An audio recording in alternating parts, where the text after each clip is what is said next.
On espère que le réseautage a été fructueux et que vous avez pu répondre à vos questions, trouver des conseils, des partenaires ou des investisseurs pour la suite de vos projets. Savez-vous ce qu'est la zone de libre-échange continentale africaine? Ce sont des accords pour simplifier les échanges commerciaux entre États africains.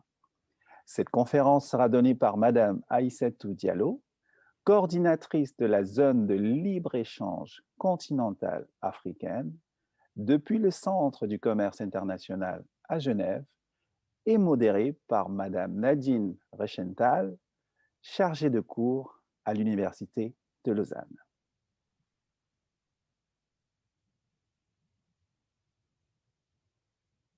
Bonjour à vous qui nous écoutez, ici en Suisse, partout dans le monde et j'espère beaucoup en Afrique. J'ai le grand honneur d'accueillir Madame Aïssatou Diallo et c'est surtout un très grand plaisir parce que je peux le faire à plusieurs titres. Vous êtes une femme africaine et l'une des expertes du continent sur les questions commerciales. Binationale, suisse et guinéenne, vous m'avez dit être animée par l'esprit de Genève, le respect, la tolérance et l'ouverture sur le monde. Vous travaillez depuis près de 20 ans au Centre du commerce international, connu aussi sous ses initiales anglophones ITC, International Trade Center à Genève, comme administrateur principal. Il s'agit de l'Agence de coopération technique conjointe des Nations Unies et de l'Organisation mondiale du commerce. Sa mission est d'améliorer la compétitivité des marchés afin de leur permettre d'accéder à de meilleures opportunités de marché. Au sein du bureau Afrique de ITC, vous gérez le très dynamique portefeuille Afrique de l'Ouest et Océan Indien. Passionné par l'intégration régionale, consciente du rôle du secteur privé au niveau de la transformation structurelle de l'Afrique, vous supervisez le programme d'appui à la ZLECAf, positionnant votre expertise, développant les partenariats avec les institutions régionales nationales, ainsi que le secteur privé africain, engagé dans le cadre de la mise en œuvre de l'accord. Juriste et économiste, vous êtes diplômé des universités de Grenoble, Genève et Mercer aux États-Unis. Vous allez nous présenter ce que couvre la zone de libre-échange continentale africaine et je vous poserai quelques questions ensuite. Merci beaucoup. Merci beaucoup Nadine. Bonjour à toutes les personnes qui nous écoutent de partout dans le monde et en particulier en Suisse et sur le continent africain. Je suis honorée d'avoir été invitée à prendre la parole dans le cadre du Salon de l'entrepreneuriat africain en Suisse. Je salue cette initiative qui permet donc aux jeunes entrepreneurs africains en Suisse de pouvoir valoriser leurs talents, de pouvoir donc aussi faire du réseautage afin de mieux positionner leurs produits, non seulement ici, mais également au service donc du continent africain. Et ce matin, donc, j'aborderai le sujet qui porte sur la mise en place, l'opérationnalisation, disons, de cette zone de libre-échange continentale africaine, dont il est vrai est très connue, je dirais, des négociateurs africains ainsi que des décideurs politiques africains, de quelques personnes qui sont effectivement impliquées sur ces questions de commerce international dans les pays non africains, mais si je peux m'exprimer ainsi pour le citoyen lambda, y compris en Afrique d'ailleurs, c'est un accord qui n'est pas forcément très connu en ce qui concerne ses avantages, mais également les défis que sa mise en place, que son opérationnalisation vont poser. Donc, avec votre permission et sans plus tarder, j'aimerais donc démarrer ma présentation sur cet accord de libre-échange qui est, depuis la création de l'Organisation mondiale du commerce, cet accord est le plus grand accord. C'est ce qu'on disait jusqu'il y a 5 jours.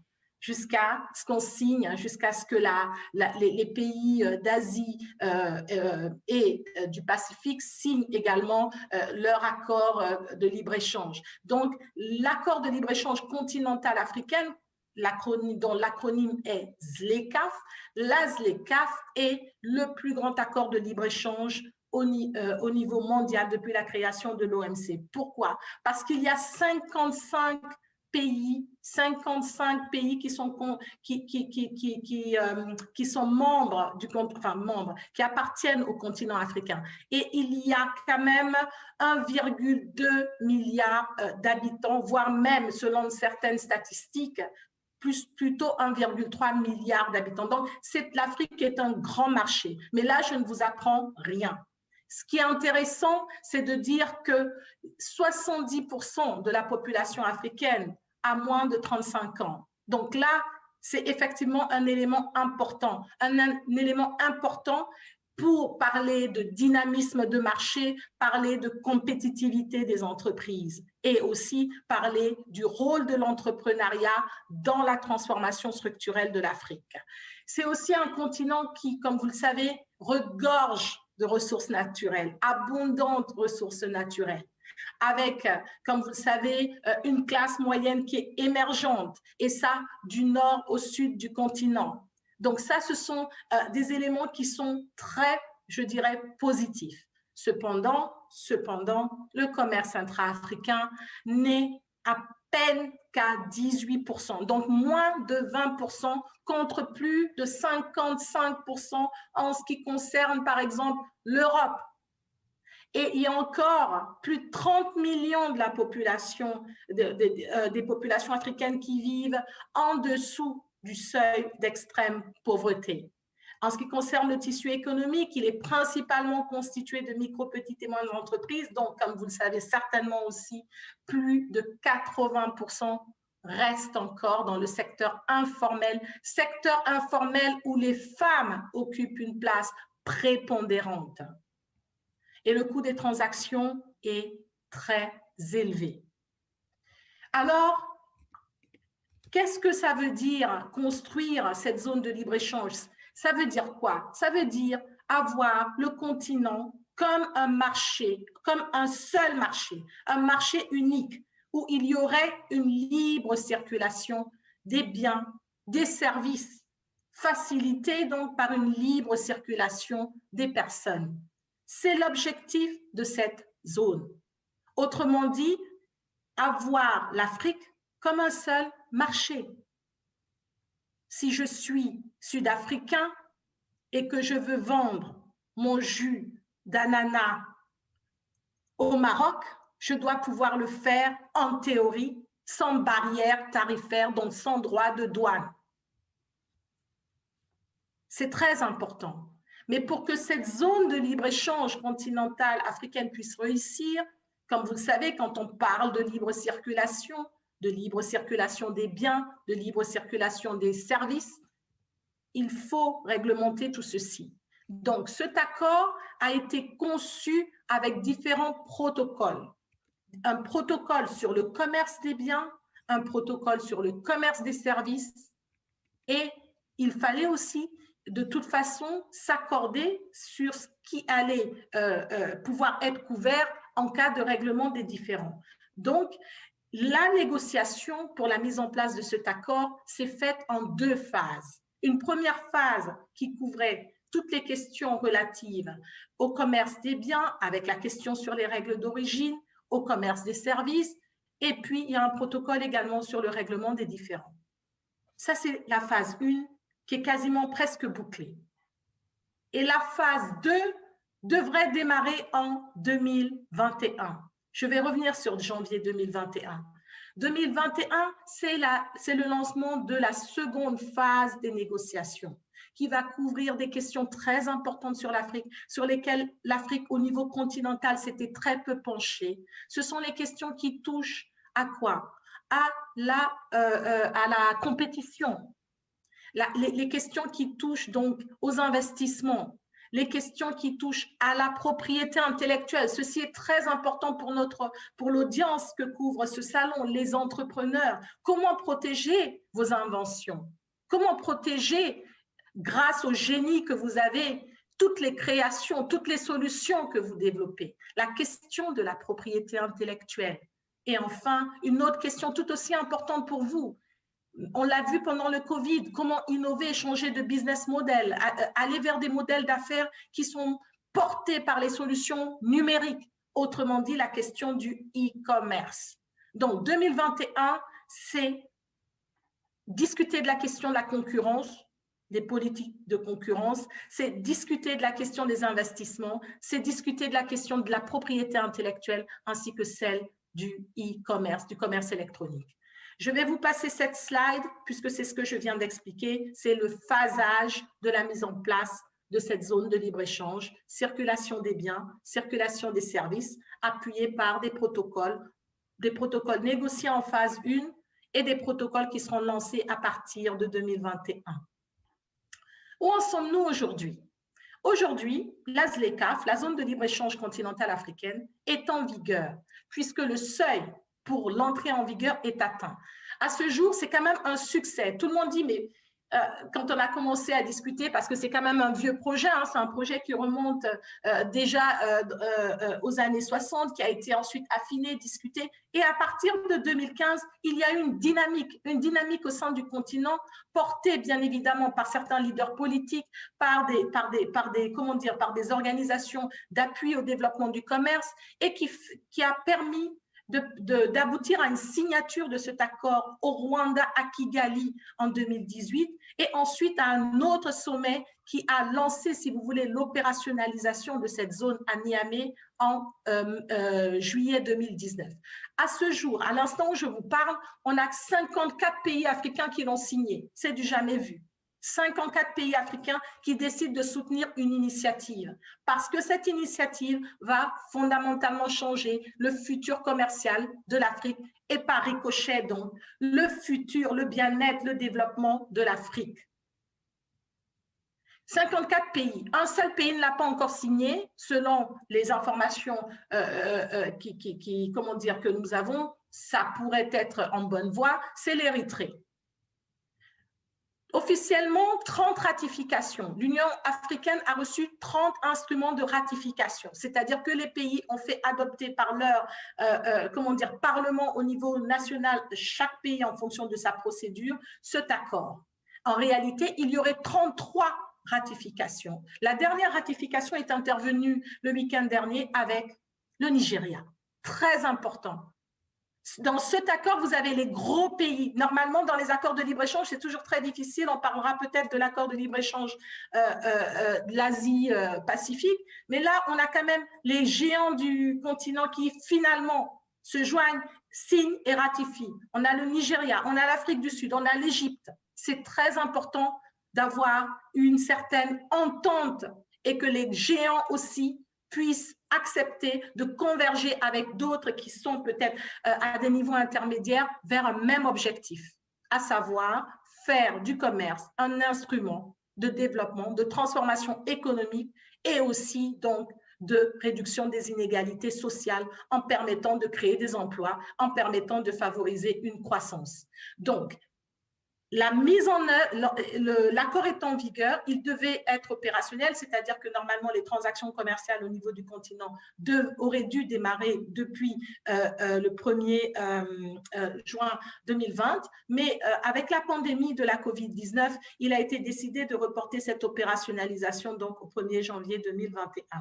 Et on a créé un secrétariat de la zone de libre-échange continentale africaine qui est à Accra, au Ghana, pays connu pour ses attributs en matière de panafricanisme, mais aussi avec un secrétaire général sud-africain. C'est aussi un signal parce qu'effectivement, comme vous le savez, l'Afrique du Sud, c'est quand même une très grande économie au sein du continent. Et donc, on a le secrétaire général qui est sud-africain. Donc, cependant, donc ça c'est pour la phase opérationnelle de la ZLECAf, cependant, puisque comme je vous le disais en introduction, les négociations sont toujours en cours sur certaines questions, sur certains protocoles que j'ai déjà mentionnés, les négociations continueront donc à être,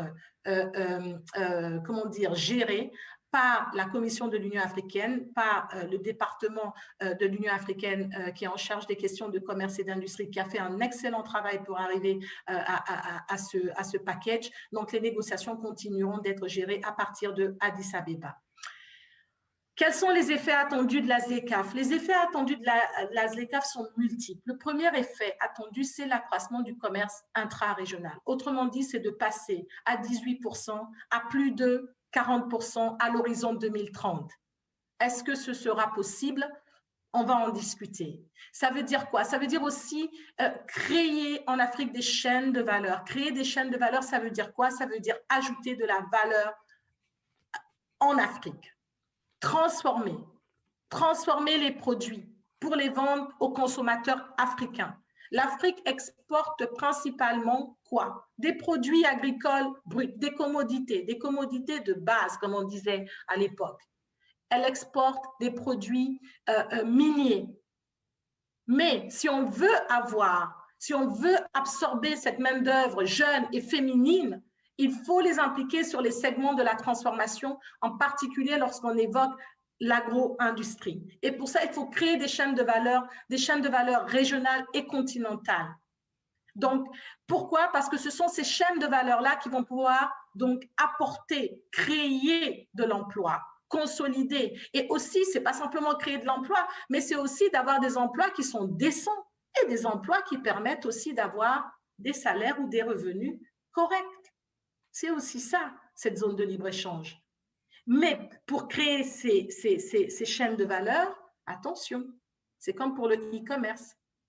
Il faudrait que ce soit des produits faits en Afrique, d'où la nécessité d'avoir des règles d'origine bien définies, pas trop restrictives. Donc, des produits made in Africa, faits en Afrique par des Africains. C'est comme le e-commerce. Si en Afrique, effectivement, il y a beaucoup de plateformes de e-commerce, mais si ces plateformes ne sont pas détenues par des Africains ou ne font pas la promotion de produits africains, il n'y aura quasiment pas d'influence sur le commerce intra-africain. Il faut se dire les choses. Et donc, il faut, quand on parle de valeur ajoutée, il faut encourager l'innovation, il faut encourager la technologie et il faut protéger aussi les inventions. Donc, cette ZLECAf va créer de l'emploi et elle va donc promouvoir l'entrepreneuriat. Et ça, c'est un élément important pour pour ce salon. Parce qu'on a tendance souvent, on a eu tendance, et de moins en moins, puisque je travaille beaucoup sur le continent, pendant longtemps, les gens, lorsque les jeunes sortaient des universités, ils attendaient beaucoup de l'État, à être engagés comme fonctionnaires et tout. Aujourd'hui, la mentalité change. Aujourd'hui, les jeunes, ils n'attendent rien de l'État. Ils ont leur savoir, même ceux qui sont en milieu rural, essayent de se débrouiller, entre guillemets, pour pouvoir commercer, pour pouvoir venir avec une solution, essayer de taper à la porte des banques, des institutions de microfinance pour avoir accès au financement, pour pouvoir porter leur projet. Ce n'est pas facile puisque les taux d'intérêt qui sont demandés ou les garanties qui sont requises par ces institutions-là sont vraiment souvent des garanties ou des taux auxquels ils ne peuvent pas se conformer. Donc là, il y a des choses à voir par rapport à l'écosystème. Il faut forcément améliorer l'écosystème pour pouvoir avoir un écosystème qui soit favorable au développement de l'entrepreneuriat jeune et de l'entrepreneuriat jeune, en particulier l'entrepreneuriat féminin. Donc, il faut aussi penser à l'agriculture. C'est vrai, on parle beaucoup de valeur ajoutée, on parle beaucoup d'économie de services, la servicification des économies. Mais l'agriculture reste quand même, un secteur qui occupe la moitié des jeunes en Afrique, même s'ils ne veulent plus rester vraiment dans l'agriculture. Donc, il faut revaloriser l'agriculture, il faut rendre l'agriculture beaucoup plus moderne, il faut qu'elle soit beaucoup plus attractive, parce qu'en rendant l'agriculture attractive, en lui donnant une perspective de débouché pour les jeunes, notamment en milieu rural, on peut aussi lutter dans certaines régions, notamment dans la région du Sahel, par rapport à certains conflits, par rapport à certaines tentatives aussi de déstabilisation. Donc, c'est très important aussi de pouvoir revaloriser et redonner, ou pas redonner, donner à l'agriculture, c'est notre de noblesse. On sait comment la Nouvelle-Zélande, par exemple, peut-être c'est prendre un exemple qui est trop loin du contexte africain, mais c'est important quand même de pouvoir s'inspirer de certains modèles.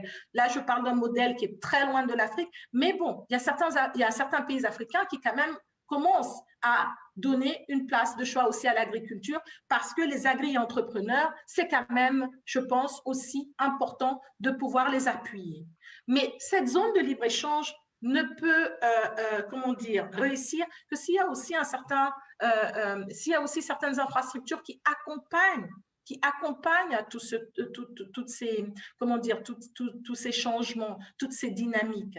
Les infrastructures, bien sûr, en termes de transport, les infrastructures, c'est aussi l'énergie, c'est aussi l'électricité, ou c'est aussi, en tout cas, tout ce qu'on peut utiliser pour pouvoir accroître la productivité. Mais c'est aussi, quand on parle aussi, comment dire, d'infrastructure, c'est aussi la pénétration, en fait, de l'Internet, tout simplement. Et ça, on sait très bien que en dépit de tout, ce n'est pas, tout le monde a certes des téléphones portables, mais en ce qui concerne la pénétration de l'Internet, là, il y a encore beaucoup d'inégalités. Donc, ça, ce sont un peu les effets attendus. Les effets attendus, comme je dis, pour résumer, c'est l'accroissement du commerce intra-africain. Pour que ce commerce intra-africain, pour qu'on puisse l'accroître, il faut pouvoir déjà accompagner le développement des chaînes de valeur régionales et continentales. Ça veut dire quoi? Ça veut dire accompagner le développement de produits à plus forte ajoutée locale, j'entends en Afrique, en allant vers un cahier des charges Made in Africa, et ensuite en utilisant les moyens de commercialisation traditionnels et en prenant profit également donc de tout ce qu'on a en termes de solutions numériques pour aller également sur le e-commerce. Mais pour ceci, il faut l'amélioration de l'écosystème au niveau de l'environnement des affaires pour favoriser l'emploi des jeunes notamment. Il faut des organisations d'appui au commerce, au développement du secteur privé qui soient bien outillées pour accompagner les jeunes entrepreneurs, les micro, petites et moyennes entreprises, pour qu'elles soient plus compétitives, puissent accéder à des financements et leur permettre donc de pouvoir porter leurs projets. Et enfin, il faut développer la capacité des micro, petites et moyennes entreprises, développer également la capacité des entrepreneurs en travaillant sur les centres d'incubation, sur les accélérateurs, en mettant en place des pôles d'excellence au niveau du continent pour pouvoir justement susciter des idées nouvelles qui vont pouvoir émerger, qu'on va pouvoir breveter et qui vont pouvoir améliorer donc les conditions de vie des populations et qui seront facilement commercialisables. Voilà, les opportunités pour la diaspora, je pense que c'est important, par exemple pour la diaspora africaine vivant en Suisse, c'est quand même de pouvoir créer de nouveaux produits et de nouvelles solutions qui pourront être commercialisées dans le cadre de ce grand marché africain. C'est aussi de pouvoir contribuer à l'employabilité des jeunes sur le continent, hein, d'avoir des possibilités de joint venture avec des entreprises qui sont déjà installées sur le continent, hein, de faciliter ou de devenir des business angels ou de chercher des business angels qui peuvent aussi investir dans les startups de ces jeunes entrepreneurs africains. Et enfin, nous pensons que c'est une formidable opportunité pour la diaspora de partager aussi son savoir-faire. Faire du mentoring, c'est très important également parce que le savoir, c'est quelque chose qui ne se paye pas. Et je pense que c'est important également de pouvoir aller vers ce genre aussi d'échange. Enfin, je vais peut-être partager avec vous quelques initiatives qui pourraient intéresser également le public, les jeunes Africains vivant en Suisse. C'est par exemple ce Intra-African Trade Fair de Afreximbank. C'est une manifestation de B2B qu'organise la Banque africaine d'import-export qui est basée au Caire et qui fait énormément pour la zone de libre-échange continentale africaine. Elle va organiser une grande manifestation commerciale. Elle l'avait déjà fait en 2018. Elle avait prévu une au Rwanda en 2020. Il y aura une en 2021 et ça va couvrir beaucoup de secteurs. Donc, c'est une opportunité pour vous aussi d'aller promouvoir vos produits. C'est aussi cette bourse qui a été mise en place toujours par cette banque en ce qui concerne donc les industries culturelles et créatives. C'est aussi les plateformes de e-commerce qui ont été annoncées, la plateforme de e-commerce qui a été annoncée aussi par le secrétariat général du FCFTA pour faciliter le matchmaking entre des acheteurs et des vendeurs potentiels de produits.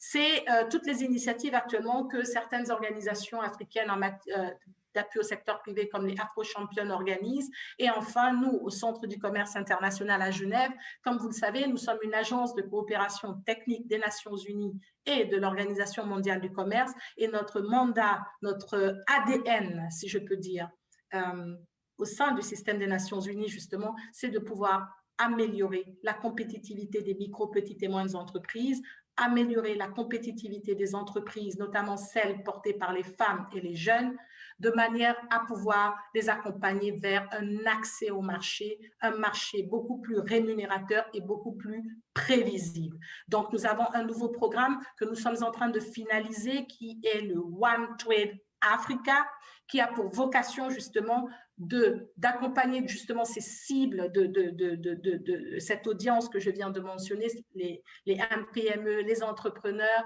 les communautés vulnérables, hein, c'est-à-dire aussi les migrants, les réfugiés, les accompagner vers la quête de nouvelles opportunités de marché sur le continent, de manière à les insérer donc dans ce nouveau marché unique africain qui sera opérationnel à partir du 1er janvier 2021.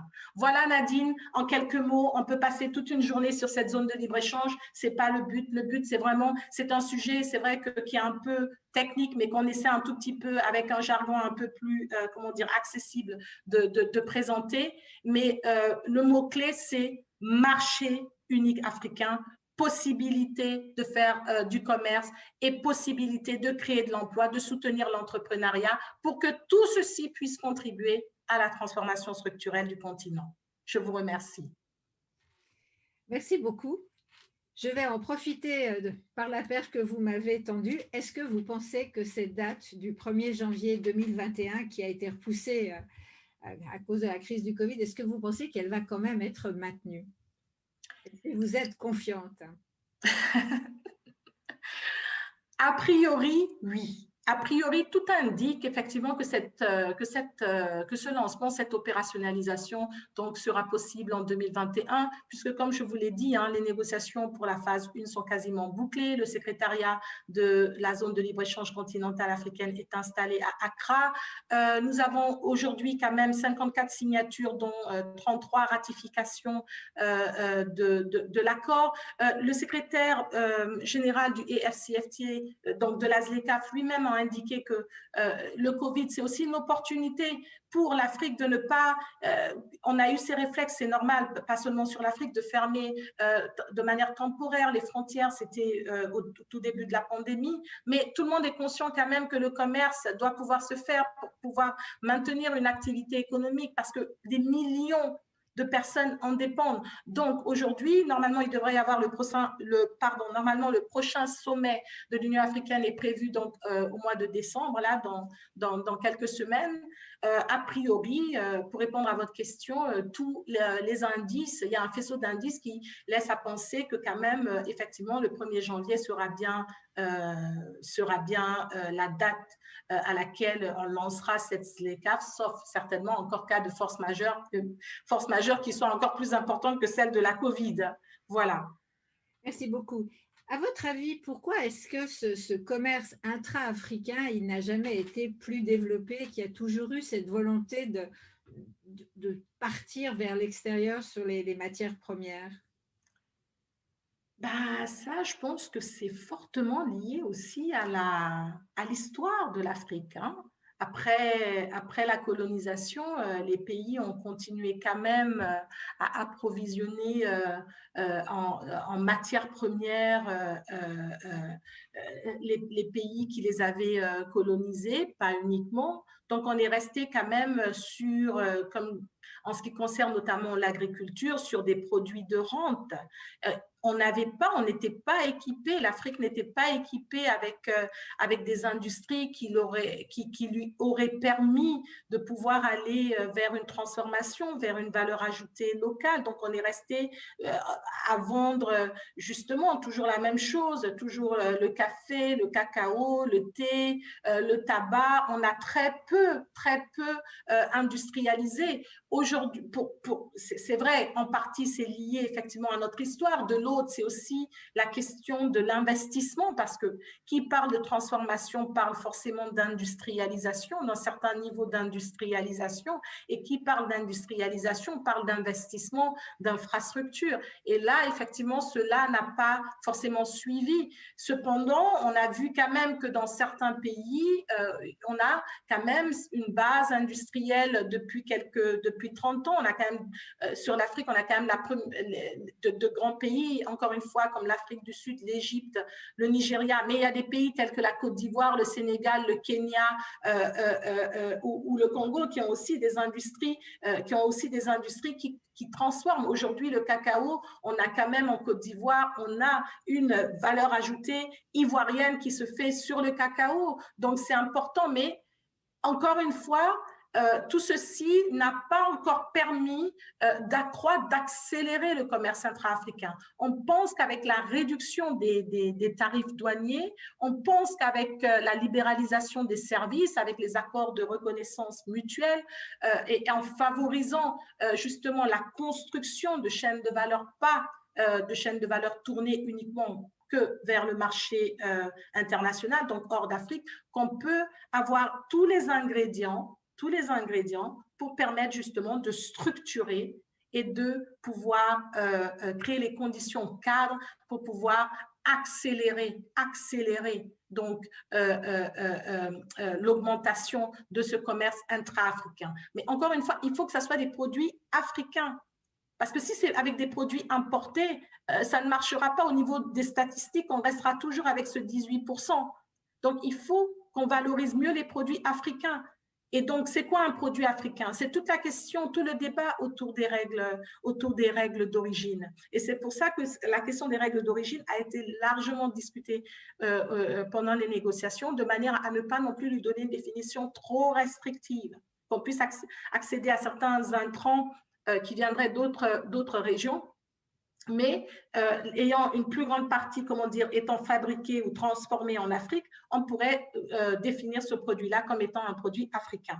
Donc voilà, donc Nadine, les raisons et l'espérance quand même qu'on a de voir ce commerce intra-africain croître les prochaines années.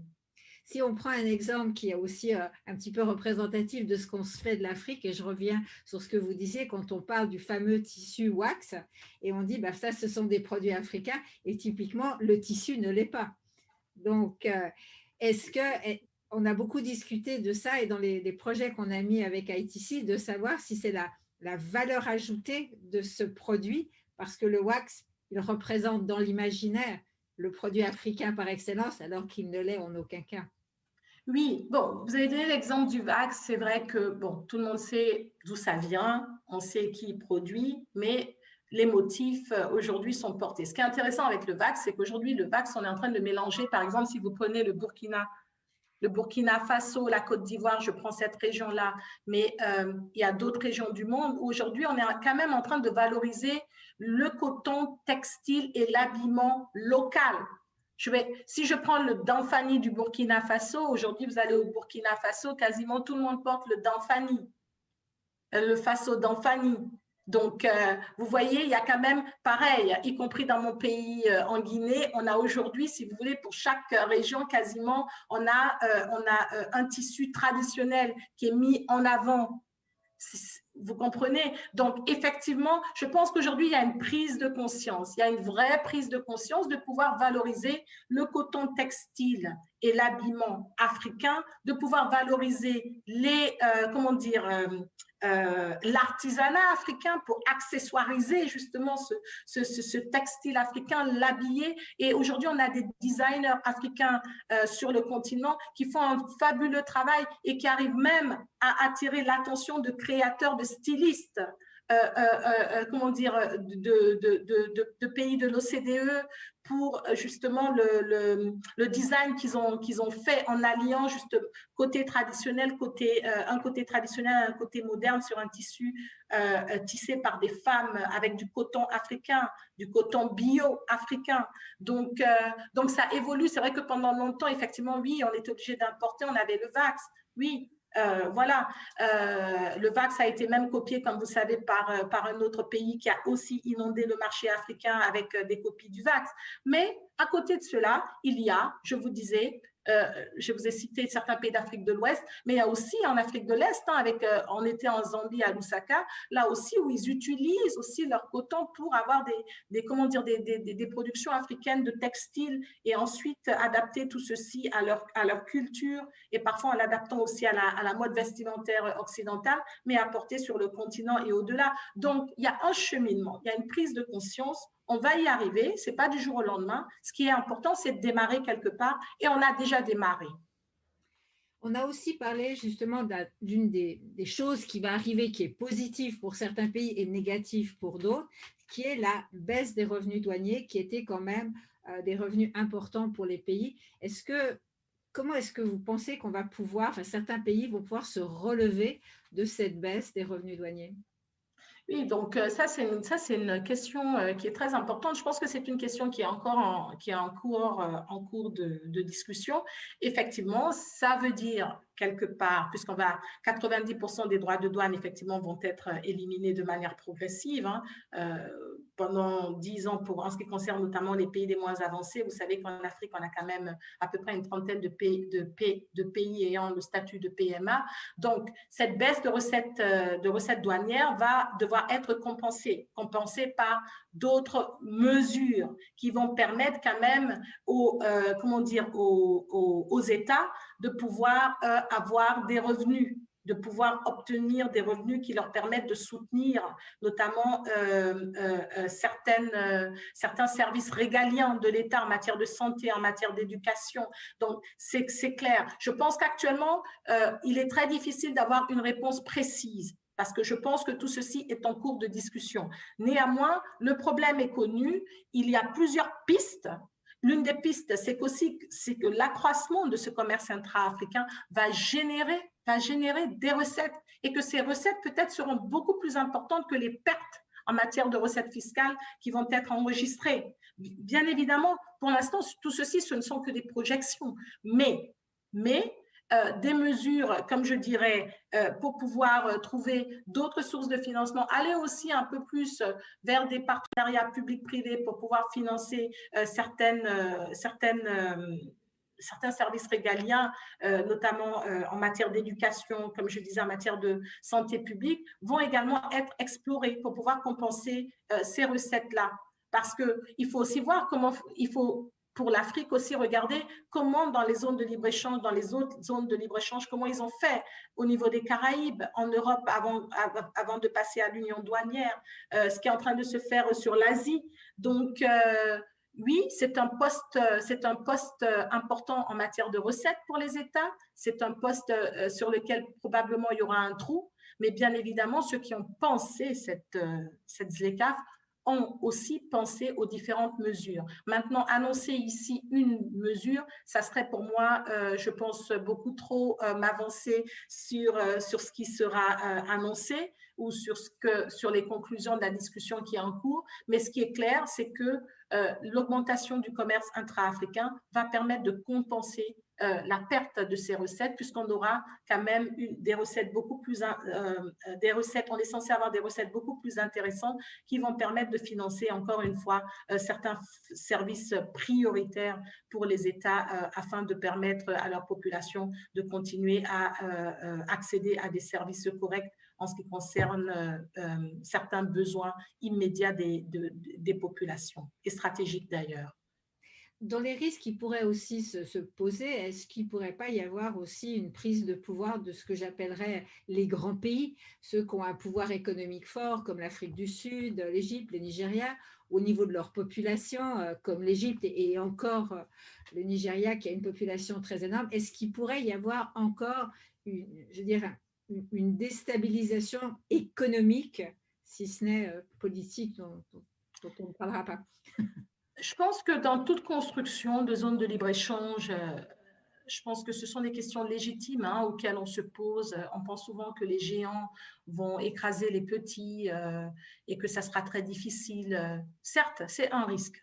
Néanmoins, c'est un risque à prendre parce que de toute façon, les géants resteront pour l'instant géants et les petits, ne vont pas rester petits. Au contraire, les petits, c'est une opportunité pour les petits d'avoir accès à un plus grand marché.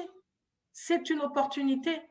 Justement, si les petits restent de leur un petit, entre guillemets, si les pays à revenus, si les PMA, les pays les moins avancés, les pays à revenus intermédiaires restent de leur côté et ne s'intègrent pas à la dynamique de marché qui est en train de se mettre en place, ils vont être perdants. Au contraire, il faudrait qu'ils regardent qu'est-ce qu'ils offrent, quel avantage comparatif ils ont, comment ils vont participer à la construction de ces chaînes de valeur, sur quel segment, parce que chaîne de valeur, ça veut dire aussi spécialisation. Donc, pour certains pays, ils vont devoir se spécialiser. Regardez aujourd'hui, le Rwanda, c'est pas un pays qui est grand par la taille, mais quand même, c'est un pays qui est très dynamique, qui a une économie quand même qui est assez, comment dire, qui enregistre de bonnes performances. Donc, effectivement, pour un pays comme le Rwanda, c'est très intéressant de pouvoir s'intégrer dans cette zone de libre-échange continentale africaine. Oui, c'est vrai qu'on a les gros pays, on a les 3 géants, on a d'autres pays qui ne sont pas des géants, mais qui sont quand même des pays dont la performance économique est très importante. Ces pays-là, je pense, peuvent s'associer à des pays qui sont un peu moins grands sur le plan économique, mais qui ont tout aussi à offrir à ce marché unique pour pouvoir justement créer des chaînes de valeur qui puissent bénéficier à l'ensemble du continent. Ça, c'est important. Et puis mettre en place aussi des politiques de substitution aux importations. À certaines importations, on peut pas, comment dire, limiter toutes les importations, mais à certaines importations pour lesquelles, si on regarde bien au niveau du continent africain, il est clair que les pays africains peuvent, avec un certain effort, aussi pouvoir approvisionner le marché africain. Donc, je dirais que c'est vrai que comme dans toute zone de libre-échange, c'est légitime de se poser cette question. Néanmoins, les grands vont bénéficier de cette zone de libre-échange parce qu'effectivement, ils vont pouvoir, entre guillemets, pas inonder, c'est l'expression qui est utilisée par les gens qui critiquent ça, mais ils vont pouvoir en tout cas approvisionner davantage le marché unique africain, encore plus, mais pour les pays qui n'ont pas la taille de ces géants, c'est aussi une opportunité de pouvoir valoriser leurs produits, leurs services et de pouvoir se spécialiser sur un segment précis qui va donc avoir une incidence positive sur leur économie domestique. Donc, on voit qu'il y a certains pays qui ont une économie très diversifiée. On a parlé du Rwanda, il y a le Maroc, le Kenya. Donc, vous pensez que ceux-là, ils vont avoir quand même beaucoup plus de possibilités d'avoir un marché, enfin de profiter du marché intra-africain? Ben, c'est clair que si on est à la fois sur le commerce agricole, si on a des produits transformés, donc une bonne base dans l'agro-industrie et qu'on est aussi bien dans le tourisme, donc dans les services et pas seulement dans le tourisme. Si je prends le cas du Kenya que vous évoquez, ils ont le tourisme, mais non pas que le tourisme. Comme vous le savez, ils ont développé beaucoup de solutions ICT, notamment pour faciliter les paiements à travers M-Pesa et autres applications. Bien sûr que ces pays-là, ils partent forcément avec un avantage comparatif, mais ceci étant, c'est aussi une possibilité pour un autre pays, peut-être comme la Guinée-Bissau ou peut-être, je ne sais pas, un autre pays tel que le Burundi, aussi de pouvoir suivre cette dynamique. C'est aussi, la zone de libre-échange, c'est aussi une possibilité, une occasion de favoriser les transferts de savoir-faire, les transferts d'expertise intra-africains. Je pourrais juste vous demander d'arrêter de partager votre écran parce que j'aurais voulu partager une statistique que je ne peux pas. Parfait, merci beaucoup. Donc, on travaillait effectivement sur les problèmes économiques, certains pays qui vont prendre plus de pouvoir que d'autres, mais il y a aussi, en tout cas, ce que nous voyons et ce qui se vit actuellement, une certaine instabilité politique dans certains pays africains. Et puis, est-ce que vous pensez que cette vision économique va pouvoir quand même subsister, même si au niveau politique, il pourrait y avoir une certaine instabilité? C'est une question très pertinente, Nadine. Je pense que là, c'est intéressant aussi de s'inspirer de la construction européenne, comment le projet de l'Union européenne a été monté au départ, en remontant un peu l'histoire autour du charbon et de l'acier.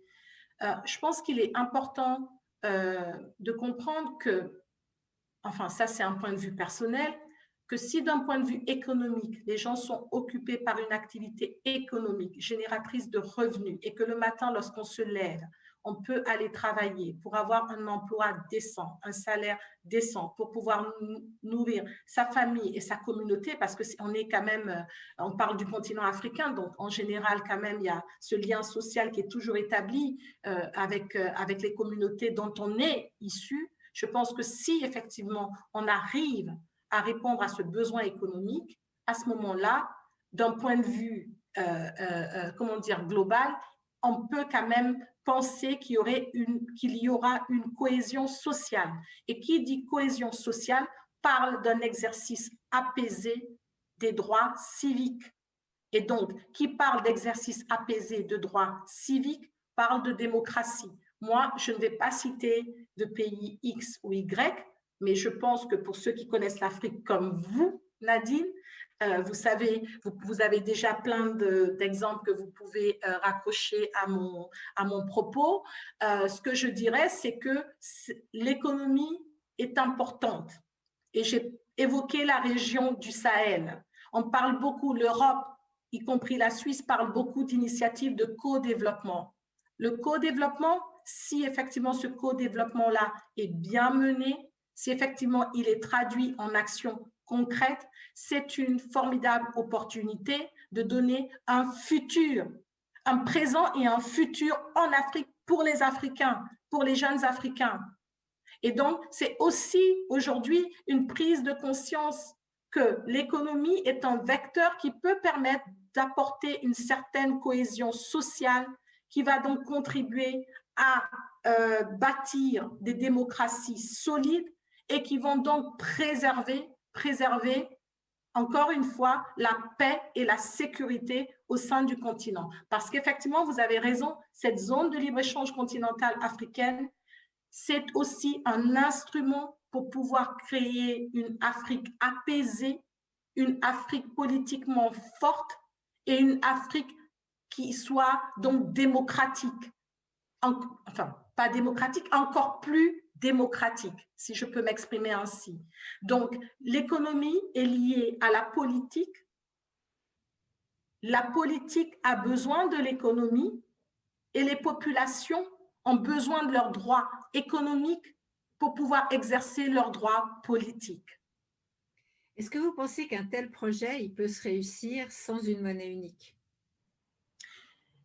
Idéalement, la monnaie unique, on l'a vu encore une fois, excusez-moi de revenir tout le temps à l'Europe, mais c'est parce qu'on a effectivement ce modèle aussi, hein, le modèle européen qui marche bien, avec bien évidemment, comme on sait aussi, avec certaines oui, aussi avec ses propres problèmes, mais globalement, ça marche bien. Donc, effectivement, la question de la monnaie unique est importante. À terme, effectivement, je pense que ceux qui ont pensé cette zone de libre-échange continentale africaine et ceux qui avaient même pensé à l'époque l'Organisation de l'Unité africaine, qui est devenue aujourd'hui l'Union africaine, je pense qu'ils avaient vraiment l'idée de créer cette monnaie unique pour rapprocher les populations. Et je pense que, comme vous le savez, notamment de l'Afrique de l'Ouest, la région dont moi je viens, sur l'Afrique de l'Ouest, on a effectivement une monnaie unique. Mais vous savez aussi qu'il y a eu tout un débat autour de cette monnaie unique, la question du franc CFA, qui était censé, à partir là, de 2020, de devenir, comme vous le savez, en termes en tout cas d'appellation, de devenir l'écu ou l'éco, je ne me souviens plus très bien, bref. Cette monnaie est censée couvre déjà 8 pays. L'idée, c'était qu'elle soit la monnaie aussi des pays de la CEDEAO. Mais bon, après, tout ceci est éminemment politique. Nous, notre rôle, moi, mon rôle, c'est plutôt d'apporter une lecture économique. Donc, ma lecture économique, notre lecture économique, si vous voulez, de la question de la monnaie, c'est que la monnaie, forcément, c'est un instrument de facilitation des échanges. C'est un instrument qui peut, si on a une monnaie unique, accélérer le développement des échanges.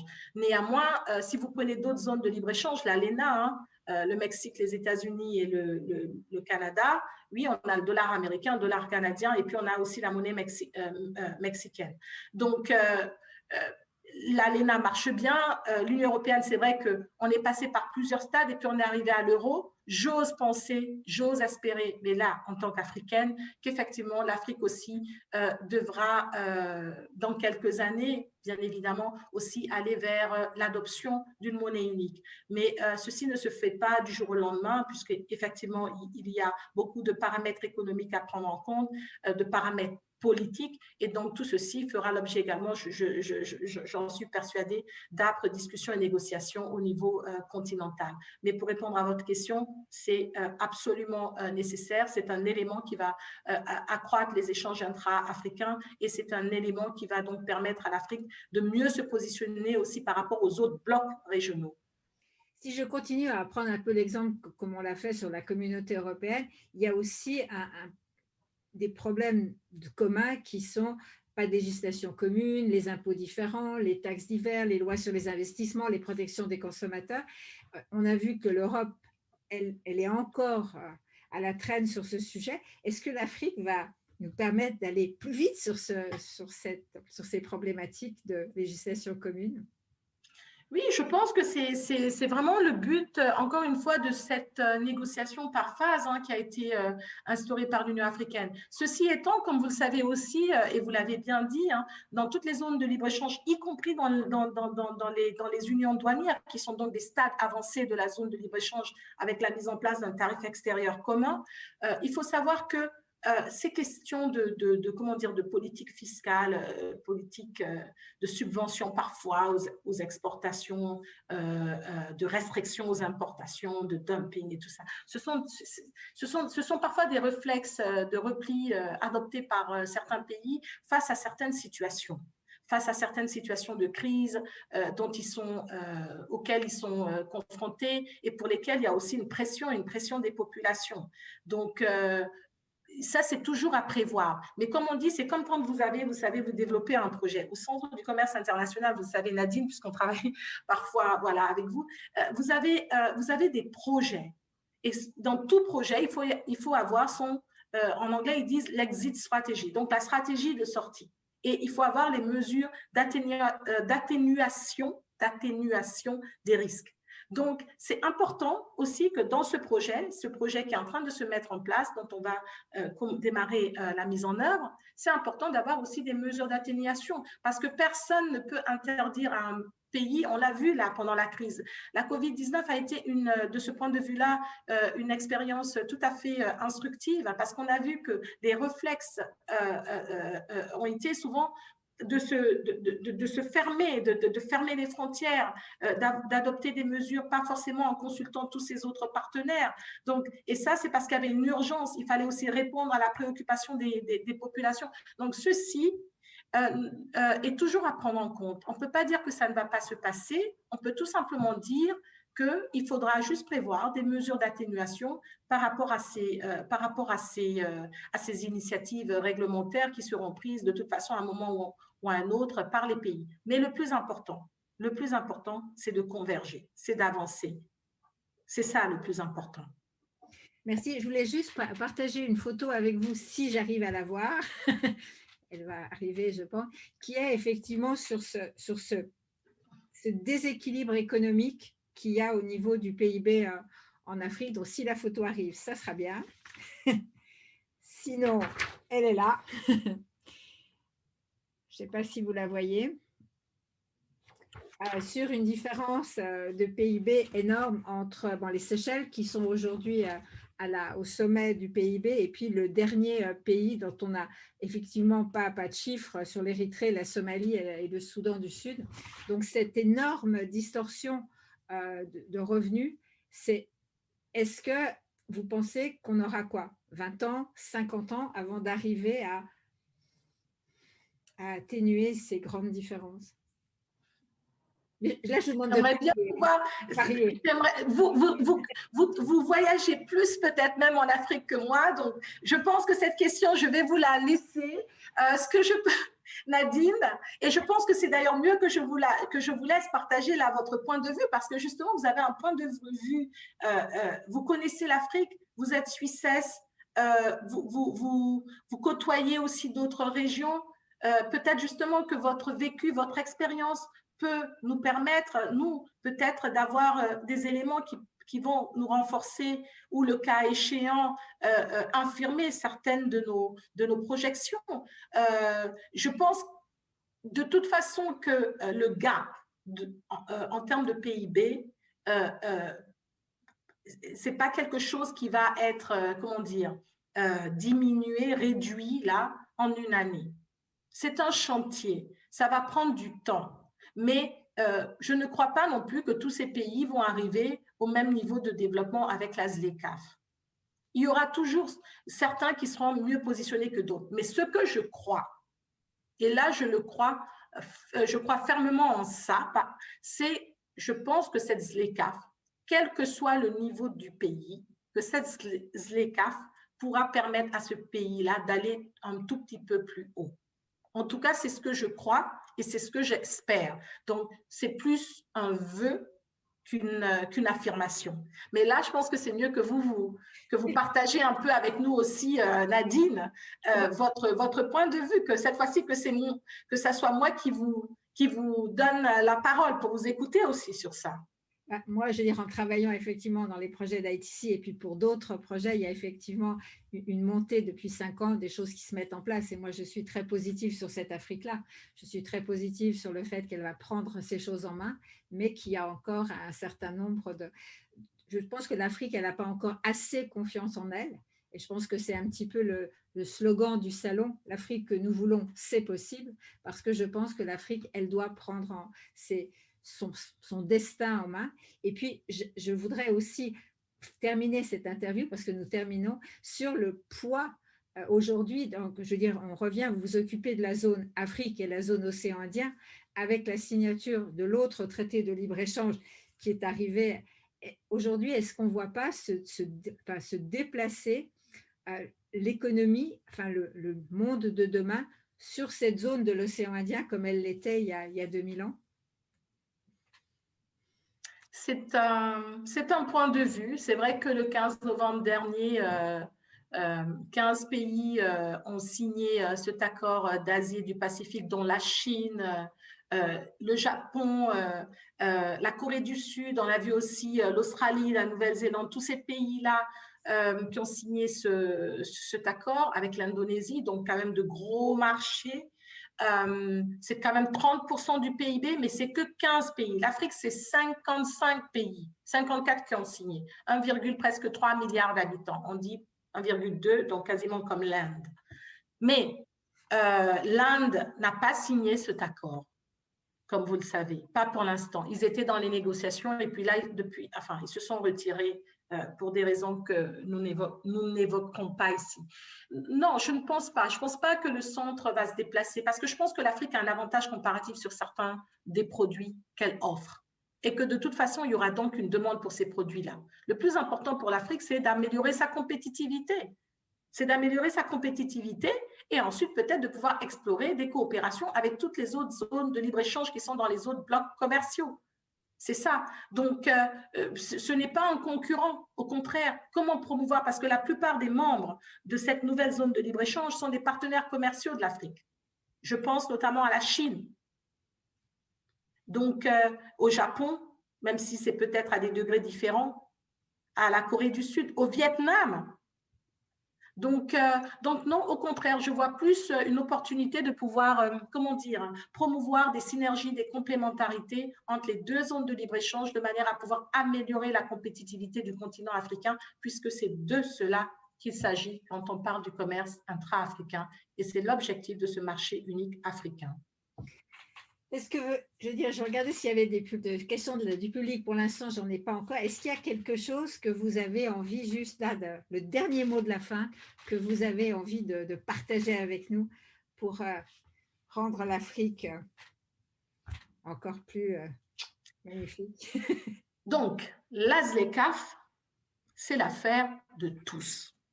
Ce n'est pas que l'affaire des négociateurs en chef, des présidents, des grands. C'est votre affaire, Nadine, en consommant africain, des produits faits en Afrique, ici en Suisse, mais c'est aussi mon affaire, si je suis africaine, de pouvoir valoriser le potentiel, le savoir-faire, les produits africains comme je peux. Donc, l'ASLECAF, il ne faut pas la mettre de côté. Mettez-la avec vous. Prenez-la avec vous dans votre portefeuille, dans votre porte-monnaie et marchez avec. Faites-en vraiment votre outil, votre moyen pour pouvoir, comment dire, apporter votre… Tout le monde parle de modeste contribution au développement de l'Afrique. C'est votre… Utilisez l'ASLECAF pour apporter votre contribution au développement de l'Afrique. Voilà, c'est tout ce que je peux dire. Merci beaucoup. Et puis, effectivement, les projets que je développe aujourd'hui avec ITC, je les fais de mon bureau. Donc ça me manque aussi de pouvoir retourner sur le terrain. On a vu que ça s'est un peu ralenti, mais on a beaucoup d'espoir avec les projets que nous menons, Fast Track Terre Africa ou les projets NTF4, de pouvoir construire cette Afrique de demain. Et l'Afrique que nous voulons, ben, c'est possible. Merci beaucoup.